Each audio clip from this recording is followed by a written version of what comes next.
the World Nomads Podcast bonus episode. Hear amazing nomads sharing their knowledge, stories, and experience of world travel. Hi, on this episode, we're catching up with travel TV show host Scott Wilson, and not only chat about his popular travel series Departures, but look outside the world of sets and studios and explore travel and his love of travel. Departures has screened on networks in more than 50 countries, including the Outdoor Life Network in Canada, Nat Geo, TVB in Hong Kong, and of course on Netflix. From epic landscapes and unforgettable culture to the often trying times that come with international travel. Departures chronicles the friendships, successes and disappointments that befell Scott and his co-host. Yeah, the show features high school friends Scott, as we've mentioned, obviously, and Justin, travelling to various locations around the world, accompanied by cameraman Andre. We kicked off our chat by asking Scott, how did he develop his love of travel? I think it started really early on for myself.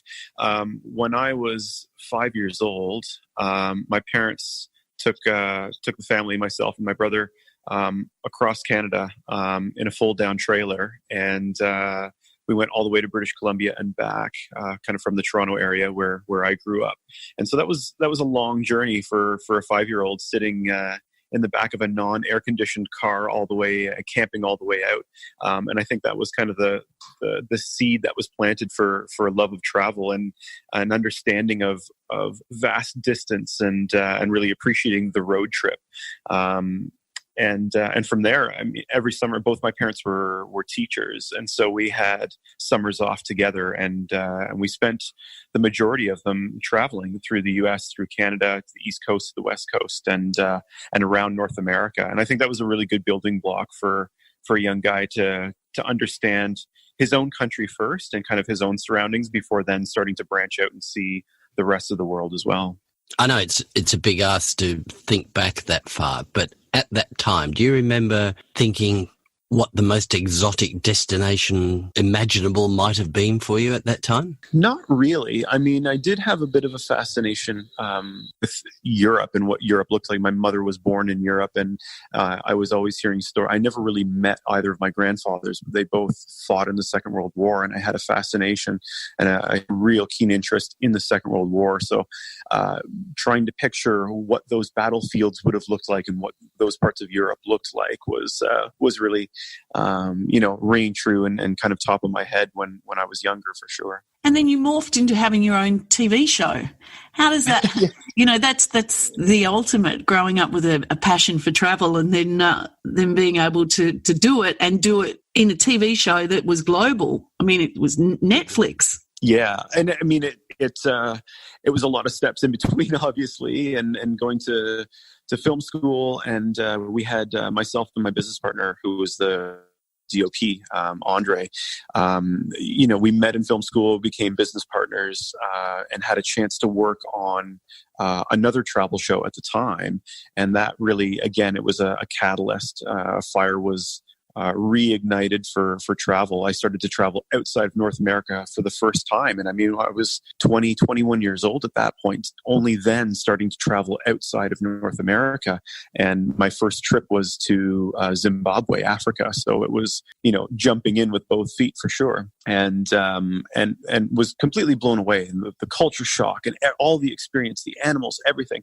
And the process of making a TV show. And Andre and I, with a very naive process, thought, geez, we can do this. We can probably do this better. And so we did. We kind of emptied our bank accounts, bought some equipment, flew to New Zealand. We had a friend there who kind of put us up for a while, and shot somewhat aimlessly over 4 or 5 weeks, and came home trying to sift through all this footage, wondering how it was going to look, what we were going to do with it, and being our own worst critics, constantly, building an edit, tearing it down, going back again, and kind of saying, geez, who the heck is going to watch this? And finally, with the push of some friends and family, we just sent a package out to a Canadian network here in Toronto, Outdoor Life Network, and sent it to them and said, it's now or never. We kind of have to see what happens. And we sent it out, and the very next day we got a phone call and they said, we love it. We need you to come in for a meeting. So what was it you were trying to achieve? What do you think it was that was the lightning in the bottle? Was it the way you were doing the storytelling, or was it just the places that you'd been to? A little of both. I think there was a lot of ingredients that helped to connect with a lot of viewers. I think there was a very realistic approach. I think if a couple of schmucks like us could do it, the feeling was that anybody could do it, because there was certainly nothing special about us. We weren't privileged with lots of money. We weren't famous by any stretch. We were just two people with a passion for travel that wanted to go out there and see the world. And despite my childhood interest with Europe, and while I still have an interest in Europe, we did very consciously avoid doing Europe in a lot of these episodes for departures, because we just felt like there was already, most people had a pretty good preconceived notion of what Paris looks like. It's in so many films. It's in, it's just in everyday life so much that I think everyone has kind of a pretty good understanding, pretty good idea of what it looks like. So when it came to places like Madagascar, when it came to places like Ascension Island, Libya, North Korea, it was like, well, these are the places that if we have no idea what they look like, then maybe that's a good indication that, most people don't know what they look like. And those are the ones that we need to go out there and see and do, And I think going back to the dynamic and that sort of approachability, the way that we did things, and that we kind of wore our heart on our sleeve as much as we could. The whole idea from the show from the get-go was, the show that we had originally been working on was very magazine format. It seemed a little forced and a little flawed at times. And this was more about, hey, everyone who travels knows that it isn't all smiles and sunshine. You get, extremely tired. You get sick. You get scared. You get into predicaments that you're not sure how you got there or how you're going to get out of. And so we wanted to show all those ups and those downs, and to be as true and realistic to the travel process as we could. Speaking of how did you get there, getting into North Korea to film an episode for Departures, how did you achieve that? Persistence. One of our producers, when we had spoken about it, this came to fruition in the third season of Departures. So we had talked about it near the end of our first season, and we kind of tried for it in season 2, and it never came to fruition. There was a gentleman who actually appears in the episode as well, Nick, who runs a company, Choreo Tours, out of Beijing. He himself is a British expat, and he's been living in Beijing for decades and decades now, and going into North Korea and forging wonderful relationships with the people there for, I think, at least 2 decades now. And so he seemed to be the guy to really make it happen for us. There aren't many people who can make it happen, and he seemed to be one of the few. And so, as you can imagine, he's approached all the time by news agencies and outlets all over the world trying to gain access to North Korea. And a lot of them have, maybe an agenda already set out for it. And he has no interest in doing anything but trying to do good for everyone involved. And he knows that, there are a lot of things happening within the country that, are highlighted often and aren't obviously the best of things to be doing. But for us and our approach, what we were showing off is, look, we just want to go in and experience it as it is, fly on the wall, and as we have with, other countries we had been to. And so with the persistence and emailing him, calling him, and finally kind of sending him some other episodes that we had done of, what at the time were referred to as axis of evil countries like Libya, to kind of say, hey, look, we're just going in and trying to, talk with the people, see what's going on, and give it a very real approach. And I think he understood that. He said, yeah, you know what, this could be good for everyone. And so finally, we got on the phone with him. We had some discussions. And before we knew it, we were in Beijing and getting ready to board a flight to Pyongyang. How do you feel? I mean, you're telling it like it is, and the TV series is fantastic. But how do you feel, does anybody ever say, well, you shouldn't be doing that, you shouldn't be helping regimes like that by showing that it's... Absolutely.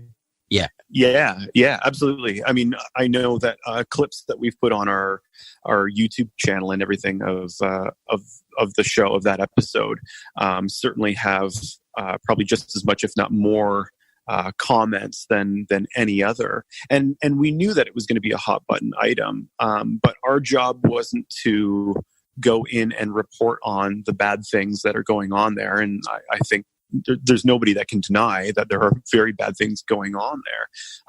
But they are pretty well published. And our job, again, wasn't to go in and report. Our job wasn't to go in and either support, deny what's going on, any of those aspects. It was literally to go in and try to see what normal life is like, as normal as it could be in there. And I think, a lot of people were saying, oh, well, you're just showing off, everything that they wanted to show you. And they're absolutely right. I mean, there was no way for us to go in without risking life and limb and legally crossing a border and trying to, do an expose on showing things that most people don't get to see, et cetera, et cetera. We knew going in that there was only going to be certain things they were going to allow us to see. And I feel like the way we filmed it, the way we told the story, and the way our editors, who were phenomenal in putting the story together, told the story. If you watch it, you don't really have to read between too many lines to understand what's going on there, and that they are certainly controlling exactly what we're showing off. And with a camera, it's hard not to do that. I mean, they're not going to allow you into military emplacements and stuff like that. So again, our job was, we were given a window of 7 days inside the country. We're going to show you exactly what we saw, and we're going to try to give a voice to the people and the experiences that we had there. So. It's a funny thing, like especially with, regimes of any type, especially at the totalitarian end, shining a light on them. And it's that you can't control reading between the lines. It's impossible to do, isn't it? If you're a good storyteller, then that's where it's at. Exactly. Yeah, exactly.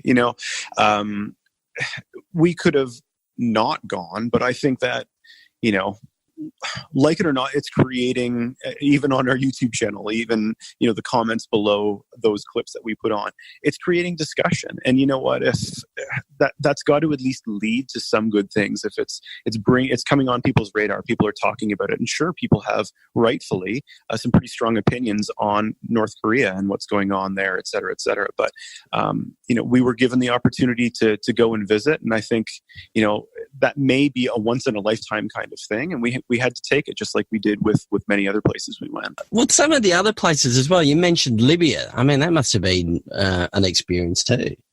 It was, absolutely. Yeah. And I mean, that was just pre-revolution Libya, kind of before the whole, before all of those countries started to revolt, like with Egypt, et cetera. So it was during the Gaddafi era.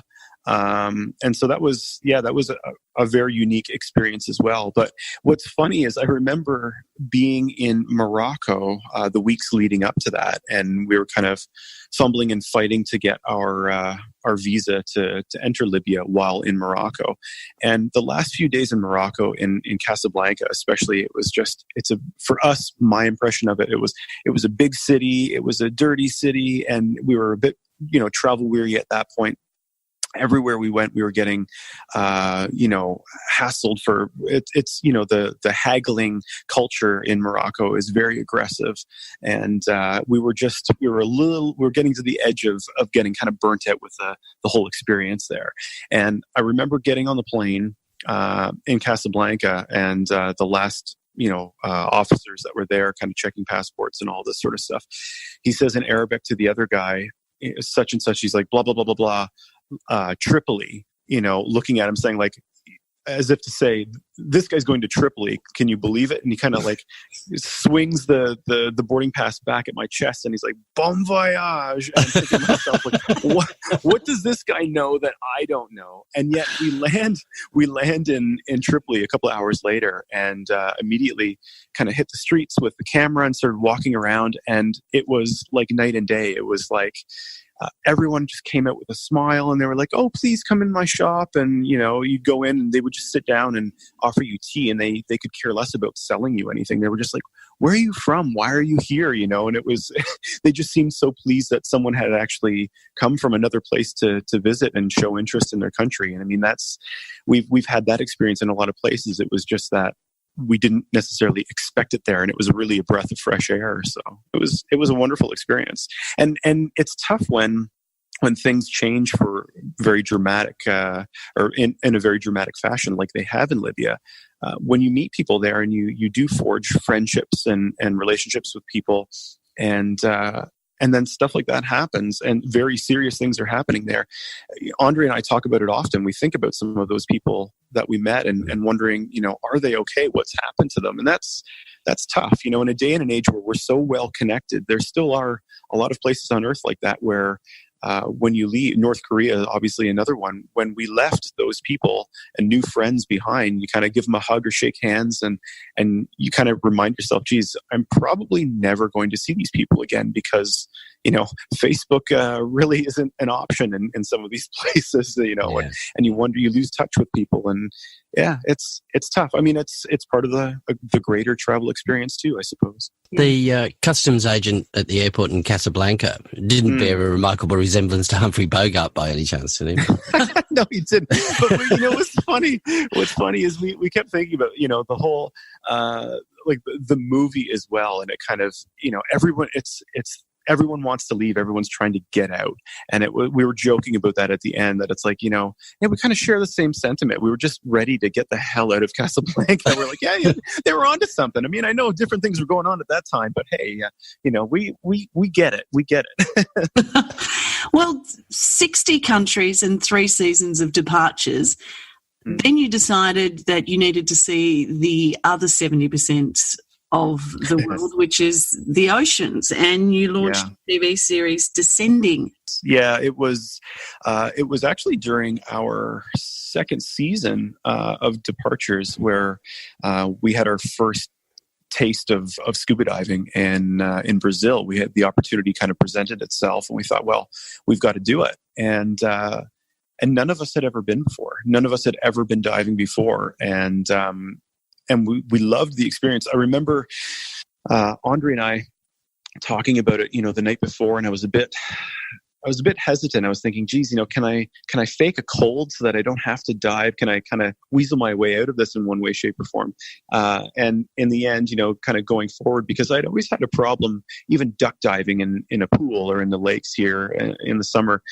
I could get so far and I'd get that pressure sensation in my ear. I couldn't go and I couldn't equalize. And so I had a very patient instructor who was with me that day, that first dive, and kind of walked me through it as best he could. And I had that aha moment where I kind of figured out, okay, here's how you equalize and clear your ears. And as soon as that was done, it was like a veil was lifted off my eyes, and all of a sudden I started to focus on this underwater world around me. And it absolutely blew me away. And I've probably said it before, but it was truly like having access to another planet all of a sudden, just instantly. And we came up from that dive, and Andre and I were just dumbfounded. And I think we knew at that point that was going to be the next passion project. And it took another year, and we were, happily involved in another year of Departures. But when we decided to kind of call it quits, or at least put pause on Departures, Andre and I were already kind of fleshing out the idea of Descending, which we knew we wanted to have a dive show that went beyond the means of some of the other dive documentaries or dive shows that we had seen. Similarly to Departures, we wanted it to be approachable. We didn't want it to be something like a Blue Planet, BBC level. I mean, of course, from a cinematography standpoint, that would be wonderful. But just a lot of the documentaries, these blue chip documentaries that we would watch underwater, were making me feel like, as a newbie diver, there was no way I could get to that stuff. It was Dr. Robert Ballard going for the Titanic or things of this nature. This was, hey, again, if we can do it, you can do it. Let's go see. And it was saltwater, freshwater, cold water, saltwater, or warm water, like the tropics, Iceland. We wanted to show as much as we could of the diving, the underwater world, the diving world that was open to us and to the rest of the world. Tell us what happened when you were capturing footage in Indonesia in the small plane. It all happened in a flash. We were in an ultralight. Andre had gone up with the pilot first to get some aerial footage, and come back and said, Scott, you've always had this passion for everything aviation. Why don't you go up for a flight and we'll kind of make it part of the story? And, your last sort of look at Raja Ampat, this remote part of Indonesia. And it didn't take much coaxing for me. The pilot himself had a lot of fun, took a lot of liberties. We had noticed, he's a little bit of a hot shot, hot dogging around in this thing.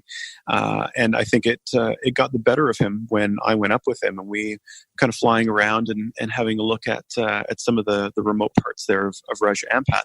And then we were cooking along quite close to the water, very, very low. And we blew over top of a pod of dugongs, like manatees. And because we were so low, we went past them so quickly, we both noticed them, and he yanked back on the stick to gain altitude so we could get a better look at them. And obviously, anyone who knows anything about aviation, with that increased angle of attack, you're bleeding off the airspeed. And so the plane is slowing down, losing airspeed dramatically. Then when we saw them off to the right side of the plane, he banked hard to the right. And I think basically what happened is he stalled that wing, that outer wing, and we started plummeting back to Earth. So my guess is from maybe 400 or 500 feet, we were coming back down towards the ocean straight, like absolute nosedive. And in my head, I'm thinking, this guy knows what he's doing. He's a hot dog. He's going to just kind of swoop out and pull out at the last minute. And it was literally the last millisecond that my brain kind of processed, there's no way we're getting out of this. And then bam, instantly we hit the water. I remember being underwater and thinking, okay, well, I'm alive, so I need to get out of here, and reaching for the little release point of the 5-point harness in the middle of my chest and grabbing it, and it coming perfectly undone and swimming right out of the harness perfectly. It was the kind of thing that afterwards I was thinking we could have landed safely 200 times in a row, and I would have fumbled with it looking directly at it. And some miraculous reason, I was able to do it, with my eyes in salt water after hitting the water and swam out. And so it was over in an instant. And I keep saying, like, my brother, who's the field producer on that shoot, they had seen the plane go down. I know it was 1,000 times worse for him than it was for me, because he didn't know the result. It happened in an instant for me, and we were out, and I clambered on top of a pontoon that broke off of the wreckage, and we sat there waiting for rescue. For him, there was a good hour or so where they were looking for us. They had no idea if we were alive or dead. So, wow. Yeah. And this was for descending. Kind of ironic, really. Yeah, exactly. Yeah, we had actually decided on the name before this happened. So, yeah. So what are you up to now? Now, I mean, with these kind of travels, they become a part of you and a part of your life, and for us, a part of our career too. So, I mean, certainly on the personal side of things, with family, I still travel on my own, but for work, for a career as a documentary filmmaker, we're still actively traveling. So Andre had a wonderful project that he completed a little over a year ago for National Geographic called Over the Horizon. And in some markets, I believe it's called My Pacific Quest. And he and Ellis Emmett, the Kiwi who was with us in descending, took a sailboat around to islands of the South Pacific that you can basically only get to if you have a boat of your own. No airport, no other kind of means of getting there. And so it was this 100+ day odyssey kind of going around to these islands. That garnered Andre his first Emmy nomination, which was wonderful. And then he and I have been working on a project which I can't get into too much detail yet, but for Discovery US with the Cousteau family, back underwater again, like travel and like many aspects of my life with motorcycles and airplanes, they become a part of you, and you just can't let them go. So diving and filming and traveling are all recurring themes for us now. So there's a project that we're putting finishing touches on there that we're looking forward to. We're doing it because truly it is a passion. We're not getting rich off it, but we're doing what we love, what we've always loved. And I think, what we're always going to continue to love. Endless moments and endless memories that I'm going to have for the rest of my life that are truly unique and really special. So great to chat with him. A TV star, really. Well, he is a TV star. He is a TV star. Talk about being in the right place at the right time, though. Yeah. And the show is hysterical to watch, particularly Justin, who knows no boundaries. Oh, fair enough. By the way, Departures won a Gemini Award, which was handed out by the Academy of Canadian Cinema and Television, and it recognises, obviously, achievements of Canada's television industry, a bit like the Emmys, Phil, or the BAFTAs. Fair enough. I guess we should mention our own award too, which really? I'm pretty happy about. The World Nomads Podcast has been named as an honoree in the 2019 Webby Awards, which is pretty fantastic. I'm pretty pleased with that. The best branded podcast or segment for 2019. And well done, Kim. And the Webbies are things on the net. Yes. You can get the World Nomads Podcast on iTunes or download the Google Podcast app. Subscribe, rate and share, and please tell your friends about us. Next week, big episode, we're going to reveal the winner of our travel writing scholarship to Portugal. Yes. See you then. Bye. Amazing Nomads. Be inspired.